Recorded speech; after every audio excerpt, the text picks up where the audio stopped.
முஹம்மதின் வஅலா ஆலிஹி வஅஸ்ஹாபிஹி அஜ்மஈன். நாங்கள் இவ்வளவு வாரங்களாக இந்த 3 அடிப்படைகள் என்ற இந்த அக்கீதா வகுப்பை நாங்கள் படுத்தி வருகின்றோம். சென்ற வாரம் நாங்கள் இந்த நூலை 3 அடிப்படைகள் என்ற இந்த சிறு நூலை நாங்கள் முடித்துவிட்டு அதை நாங்கள் நிறைவு செய்திருக்கின்றோம். அது சம்பந்தமான சுருக்கமான ஒரு விளக்கம், இந்த 3 அடிப்படைகள் என்ற சுருக்கமான ஒரு நூல், இதை பற்றி ஒரு சுருக்கமான விளக்கம் நாங்கள் பார்ப்போம் இன்ஷா அல்லாஹ். இந்த நூலில் முதலாவது 3 அடிப்படைகள் என்று சொன்னால், ஒரு மனிதன் கபிரிலே நுழைவிக்கப்பட்டதன் பின்னால் அந்த மலக்குகள் அவரிடத்திலே கேட்கின்ற 3 கேள்விகள் தான் இந்த 3 அடிப்படைகள். மன் ரப்புக்க, மா தீனுக்க, மன் நபியுக்க.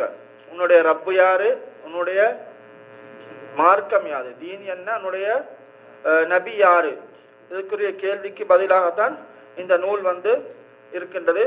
இந்த நூல்ல அந்த 3 அடிப்படைகளை கூறுவதற்கு முன்னால் நூலாசிரியர் சில விடயங்களை, சில நாங்கள் அறிந்து வைக்க வேண்டிய முக்கியமான விடயங்களை கூறினால், அதில் முதலாவது தான் 4 சட்டங்கள். 4 சட்டங்கள் என்று சொன்னால், அறிவு, செயல், அதன் பக்கம் மனிதரை அழைப்பது, அதிலே பொறுமையாக இருப்பது. 3 விடயம் என்ன? ஒரு அடியான் தன்னுடைய இறைவனையும் தன்னுடைய மார்க்கத்தையும் தன்னுடைய நபியையும் அறிந்து கொள்வது, அதை அறிந்து அதன்படி செயல்படுவது, அதன்பால் மக்களை அழைப்பது, அதன் போது வருகின்ற துன்பங்களை அவன் பொறுத்து கொள்வது, சகித்துக் கொள்வது என்ற அந்த 4 விடயங்கள். அடுத்ததாக இன்னும் 3 விடயங்கள், 3 சட்டங்கள். என்ன? ஒரு அடியான் அல்லாஹ் தன்னை படைத்து பரிபாலித்து அவனுக்குரிய எல்லா விதமான அருட்கொடைகளையும் நிஅமத்துகளையும் அல்லாஹு தாலா வழங்கிவிட்டு, அல்லாஹு தாலா நபிமார்களை அனுப்பி, அந்த நபிமார்கள் சொல்லுகின்ற விடயங்களை ஒரு அடியான் கேட்டு நடப்பானாக இருந்தால் அவன் சுவர்க்கம் நுழைவான், அதை மறுப்பானாக இருந்தால் அவன் நரகம் நுழைவான் என்ற விடயம். அடுத்தது, அல்லாஹு தாலா தன்னோடு வேறொருவரை இணையாக வைத்து வணங்கப்படுவதை அவன் பொருந்தி கொள்ள மாட்டான், விரும்ப மாட்டான் என்ற விடயம். அடுத்தது, ஒரு அடியான் தன்னை அல்லாஹ்வை இறைவனாக ஏற்று அவனை ஒருமைப்படுத்தியதன் பின்னால் அவனுக்கு இணை வைக்கக்கூடியவர்கள், அவனை மறுக்கக்கூடியவர்களோடு அவன் எந்த விதமான சகவாசமும் வைக்கக்கூடாது, அவர்களை விட்டும் அவனுடைய ஷிர்க்கிலிருந்து முற்றுமுழுதாக ஒரு அடியான் அவன் விலகி இருக்க வேண்டும் என்ற 3 விடயங்கள். ஒன்று, அல்லாஹு தாலா தான் அவனை படைத்தான் பரிபாலித்தான் என்றதை ஏற்று அவனுடைய தூதரை ஏற்று ஒரு மனிதன் வணங்க வேண்டும். அடுத்ததாக, அல்லாஹுக்கு எதையும் இணையாக வைக்கக்கூடாது, அல்லாஹுக்கு இணை வைக்கக்கூடியவர்களோடு எந்த விதமான சகவாசம் வைக்கக்கூடாது என்ற அந்த 3 விடயம், 4 விடயம், அப்புறம் 3 விடயம். அடுத்ததாக, இப்ராஹிம் அலைஹிஸ்ஸலாம் அவர்களுடைய மார்க்கத்தை நாங்கள் ஏற்று அதை நாங்கள் சரியாக பின்பற்ற வேண்டும். அவருடைய மார்க்கம் என்ன?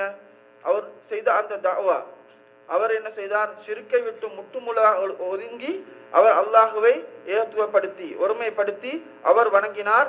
அதுதான் மில்லத்து இப்ராஹிம். அல்லாஹ் தஆலா குர்ஆனிலே அடிப்படை மில்லத் இப்ராஹிம் என்ற சொல் துஆக்களிலே வருகின்றது. அவருடைய அல்லாஹுவை மாத்திரம் தூய்மையாக வணங்க வேண்டும், அல்லாஹுவை அன்றி வணங்கக்கூடியவர்களை முற்றுமுழுதாக தெரிந்து கொள்ள வேண்டும் என்ற அந்த அல் ஹனீஃபியா இப்ராஹிம் அலைஹிஸ்ஸலாமுடைய மார்க்கம் என்பதை நாங்கள் பார்த்தோம். அடுத்ததாக நாங்கள் 3 அடிப்படைகளையும் விரிவாக பார்த்தோம். 3 அடிப்படையும் விரிவாக. முதலாவது, ஒரு அடியான் தன்னுடைய இறைவனை அறிந்து கொள்வது. அதிலே நாங்கள் ஒரு அடியான் தன்னுடைய இறைவனை அறிவதிலே முக்கியமான என்ன? அல்லாஹ் இருக்கிறான் என்பதை ஒரு அடியான் அறிந்து கொள்வது. அல்லாஹ் இருக்கிறான் என்பது எதன் மூலம் அறிவது? அல்லாஹுடைய அத்தாட்சிகள், அல்லாஹுடைய படைப்பினங்கள் அல்லாஹ் இருக்கிறார் என்பதற்கு சான்றாக இருக்கின்றது. அதில் அல்லாஹ் குர்ஆன் வசனங்களை நாங்கள் பார்த்தோம். வானம், பூமி, இந்த சூரியன், சந்திரன், இவை அனைத்தும் அல்லாஹுடைய படைப்பினங்கள், அல்லாஹுடைய அத்தாட்சிகள். வஃபி அன்ஃபுசிக்கும் அஃபலா துப்சிரூன். நீங்கள் உங்களை பாருங்கள், உங்களுக்கு அல்லாஹுடைய அற்புதம் விளங்கும் என்பதாக அல்லாஹ் தஆலா குர்ஆனிலே கேட்கின்றான். அலம் நஜ்அல் லஹு ஐனைன் வ லிசானன் வ ஷஃபத்தைன். அல்லாஹ் தஆலா உனக்கு கண்ணை தரவில்லையா, அல்லாஹ் தஆலா உனக்கு நாவுகளையும் உதடுகளையும் தரவில்லையா என்று அல்லாஹ் தஆலா குர்ஆனிலே கேட்கின்றான். எனவே ஒரு மனிதன் பேசுவதற்கு நாவு மாத்திரம் போதுமா? போதாது, அவனுக்கு இது உதடுகளும் தேவை. அல்லாஹ் தஆலா சொல்றான், உனக்கு நாவை தரவில்லையா, உதடுகளை தரவில்லையா, இதை வைத்துத்தான் ஒரு மனிதன் பேச முடியும். அதே போன்று அல்லாஹ் தஆலா கண்ணை தரவில்லையா அல்லாஹ் தஆலா குர்ஆன்ல கேட்கின்றான். எனவே அல்லாஹுடைய இருக்கின்ற என்பதற்குரிய சான்றுகளை அல்லாஹ் தஆலா மனிதன் உறுப்புகளை அல்லாஹ் தஆலா குர்ஆனிலே கூறுவதை நாங்கள் பார்க்கின்றோம். எனவே இவைகளை தந்த அந்த இறைவனுக்கு நாங்கள் செய்ய வேண்டிய கடமை என்ன? அவனை நாங்கள் வணங்க வேண்டும். வணக்கம் என்கின்ற போது அல்லாஹ் தஆலா வணக்க வழிபாடுகள் பலதை அல்லாஹ் தஆலா வைத்திருக்கின்றார். அந்த வணக்க வழிபாடுகளை நாங்கள் பார்த்தோம். அவைகள் சுருக்கமாக நாங்கள் துஆ கேட்பது, அல்லாஹ்வை அஞ்சுவது, அல்லாஹ்விடத்திலே ஆதரவு வைப்பது, அல்லாஹ்விடத்திலே தவக்குல் பொறுப்பு சாட்டுவது, அல்லாஹ்விடத்திலே ஆர்வம் கொள்வது, அவனுடைய அருளில் ஆர்வம் கொள்வது, அவனை அஞ்சுவது, அவனை பயப்படுவது, உள்ளச்சம், அதே போன்று அச்சங்கள் பல வகையில் குர்ஆன்ல கூறப்பட்டிருக்கின்றது. ரஹ்பா, குஷு, ஹஷ்யா, அதே போன்று அல்லாஹ்விடத்திலே மீட்சி பெறுவது, அல்லாஹ்விடத்திலே உதவி தேடுவது, அல்லாஹ்விடத்திலே பாதுகாப்பு தேடுவது, அதே போன்று அறுத்து பலியிடுதல், நேர்ச்சை செய்வர், இது போன்ற பல வணக்க வழிபாடுகள் இவை அனைத்தும் அல்லாஹுக்கு மாத்திரம்தான் செய்யப்பட வேண்டும் என்ற அந்த விடயங்களை நாங்கள் விரிவாக பார்த்தோம். அடுத்த அம்சமாக நாங்கள் இரண்டாவது விடயம், ஒரு அடியார் தன்னுடைய மார்க்கத்தை அறிந்து கொள்வது, தன்னுடைய தீனை. இஸ்லாம் என்று சொன்னால் அல்லாஹ் ஒரு அடியான் அல்லாஹுவை ஒருமைப்படுத்தி அவனுடைய சட்டங்கள் அவனுக்கு கட்டுப்பட்டு, அதே போன்று அல்லாஹுக்கு இணை வைத்தலில் இருந்து முற்றுமுழுதாக ஒரு அடியான் தவிர்ந்திருப்பதுதான் இஸ்லாமாக இருக்கின்றது. அந்த இஸ்லாம் 3 படித்தரங்களாக இருப்பதை நாங்கள் அறிந்தோம். இஸ்லாம், ஈமான், இஹ்சான். இஸ்லாம் என்றால் அதனுடைய தூண்கள் 5, ஈமான் அதனுடைய தூண்கள் 6, இஹ்சான் என்று சொன்னால் அதனுடைய தூண் 1. இஹ்சான் என்றால் என்ன? ஒரு அடியான் இறைவனை அவனை அல்லாஹ்வை பார்ப்பது போன்ற ஒரு அடியான் அந்த உள்ளத்தோடு வணங்க வேண்டும். அவன் அல்லாஹ்வை பார்க்காவிட்டாலும் அல்லாஹ் அவனை பார்த்து கொண்டு கண்காணித்துக் கொண்டு இருக்கின்றான் என்ற அந்த உணர்வோடு ஒரு அடியான் அல்லாஹ்வை வணங்க வேண்டும் என்ற அந்த விடயத்தை நாங்கள் பார்த்தோம். அடுத்ததாக மூன்றாவது அடிப்படை என்ன? ரசூல் ஸல்லல்லாஹு அலைஹி வஸல்லம் அவர்களை, ஒரு அடியான் தன்னுடைய தூதரை நபி ஸல்லல்லாஹு அலைஹி வஸல்லம் அவர்களை அறிந்து கொள்வது என்ற அந்த விடயத்தை நாங்கள் பார்த்தோம். நபி ஸல்லல்லாஹு அலைஹி வஸல்லம் அவர்கள் நபியாக 40 வயதிலே நபியாக அனுப்பப்பட்டார்கள். அவருக்கு சூரா இக்ரா என்ற சூரா முதலில் ஹிரா குகையில் வைத்து இறங்குகின்றது. அதுபோது அவர் நபி பட்டம் என்றதை ஒரு நபியாக அவர் சாதாரண நபியாக மாறுகிறார். அதன் பின்னால் அவருக்கு சூரத்துல் முத்தஸிர் என்ற சூரா, நீங்கள் அல்லாஹ்வுடைய கட்டளையை நீங்கள் மக்களுக்கு எத்தி வையுங்கள், ஷிர்க்கை விட்டு மனிதர்களை தடுங்கள் என்ற அந்த சூரா இறங்குவதன் மூலமாக அவர் தூதுவராக ரசூலாக அவர் மாறுகின்றார் என்பதாக உலமாக்கள் கூறுகின்றார்கள்.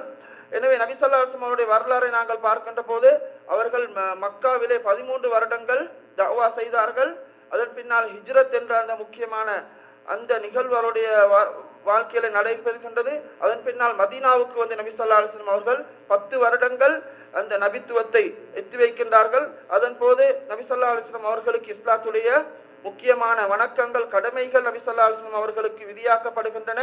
நபி ஸல்லல்லாஹு அலைஹி வஸல்லம் மொத்தமாக 23 வருடங்கள் நபி ஸல்லல்லாஹு அலைஹி வஸல்லம் அவர்கள் அவருடைய தஅவா பணியை மேற்கொண்டு விட்டு அவர்களுடைய 63வது வயதிலே நபி ஸல்லல்லாஹு அலைஹி வஸல்லம் அவர்கள் மரணிக்கின்றார்கள். அவர்கள் மரணிக்கின்ற போது அவர்கள் முழு இஸ்லாத்தையும் தூய்மையாக முழுதாக மார்க்கத்தை நபி ஸல்லல்லாஹு அலைஹி வஸல்லம் அவர்கள் மக்களுக்கு எத்தி வைத்து விட்டு சென்றார்கள். அவர்களுடைய மார்க்கம் இன்று வரைக்கும் அல்லாஹ்வினால் பாதுகாக்கப்படுகின்றது. அவர்கள் கொண்டு வந்த குர்ஆன் இதுவரைக்கும் கியாமத் நாள் வரைக்கும் மனிதர்களுக்கு பாதுகாக்கப்படும் என்பதை அல்லாஹ் தஆலா குர்ஆனிலே உத்தரவாதமாக கூறியிருக்கின்றான்.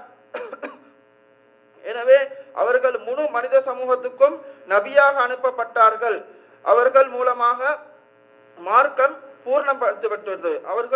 அவருடைய நபித்துவம், தூதுத்துவம் நபி ஸல்லல்லாஹு அலைஹி வஸல்லம் அவர்கள் மூலமாக முற்றுப்பட்டு விட்டது. அவருடைய மார்க்கம் தான் மறுமை நாள் வரைக்கும் பின்பற்றுவதற்கு தகுதியான மார்க்கம் என்பதை நாங்கள் நபி ஸல்லல்லாஹு அலைஹி வஸல்லம் அவர்களை அறிந்து வைப்பதன் மூலமாக, அறிந்து வைப்பதிலே மிக முக்கியமான விடயங்களாக நாங்கள் அறிந்து வைத்துக் கொள்ள வேண்டும். அதோடு இந்த நூலை அவர்கள் நிறைவு செய்கின்ற நேரத்திலே சில முக்கியமான விடயங்களை கூறுகின்றார்கள். நபி ஸல்லல்லாஹு அலைஹி வஸல்லம் அவர்கள் மரணித்து விட்டார்கள். அவருடைய மரணம் என்பது அது உண்மையானது. அதே போன்று மனிதர்களும் அனைவரும் மரணிப்பார்கள். அவர்கள் மரணித்து பின்பு மறுமை நாளிலே அவர்கள் எழுப்பப்படுவார்கள் என்பதற்குரிய குர்ஆன் வசனங்கள். அதை எழுப்பப்பட்டு அதற்கு பின்னால் அவர்களுக்கு கேள்வி கணக்கு, மஹ்ஷர் மைதானம் இவைகள் நடைபெறும் என்ற விடயத்தை கூறி இந்த நூலை அவர்கள் நிறைவு செய்திருக்கின்றார்கள். எனவே இதனுடைய விடயங்களை இன்ஷா அல்லாஹ் நாங்கள் அடுத்த முறை எழுத்து வடிவமாக நான் இந்த முறை செய்தது எனக்கு சரியாக பூர்ணமாக முடித்துக் கொள்ள முடியவில்லை.